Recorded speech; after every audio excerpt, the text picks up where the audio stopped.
Hello, today we are listening a story, Sleeping Princess. There was a boy named Richard. He was living in a hut which was at the boundary of the jungle. He was alone in the world. He was very friendly to birds and animals and understood their language. One day he decided to go to the town which was state's capital as well. He had heard that princess is unconscious since last 1 year and the king had announced that whoever will help her getting conscious will be her husband and the future king of the state. Next morning he set off for the journey. On the way he saw a duckling was quacking loudly. He understood what it was saying. Actually, he was lost. So Richard picked it up and searched. His family handed it over to them. They became happy and started quacking loudly. Richard again started his journey. Then he saved a group of fishes who were trapped in reeds. They were trying hard to come out of those reeds but failed. Richard pulled out the reeds and freed them. There he saw some ants.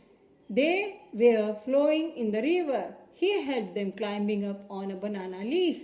This way he saved them as well. Richard made a scent ahead. He told him that a special fruit's smell can make the princess conscious. He now nearly reached at the castle's gate. The guard took him to the bank of the river and said, "I am throwing this ring in the river. You go and get it."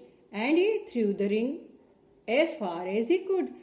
Richard didn't know swimming, so he sat on the rock sadly when he saw a fish was bringing the ring holding in her mouth.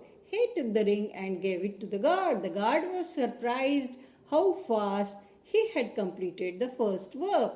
Then he scattered some grains on the sandy ground and asked Richard to collect them.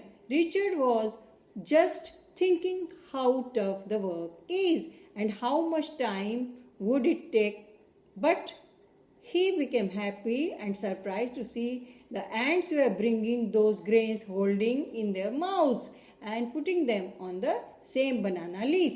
Richard gave those grains to the guard. The guard then asked him to go and try to wake the princess up. Richard saw a duck was coming with a fruit in her mouth. Richard took the fruit. The other guard took him inside. Then the sad king took him to the princess. She was lying on the bed. Richard held the fruit near her nose. She woke up in 5 minutes. The king became very happy. All people in the palace became happy and started marriage preparations. The people of the whole state were invited. The marriage ceremony was done with great pomp and show. Celebrations were going on with great enthusiasm. Richard was now the future king of the state.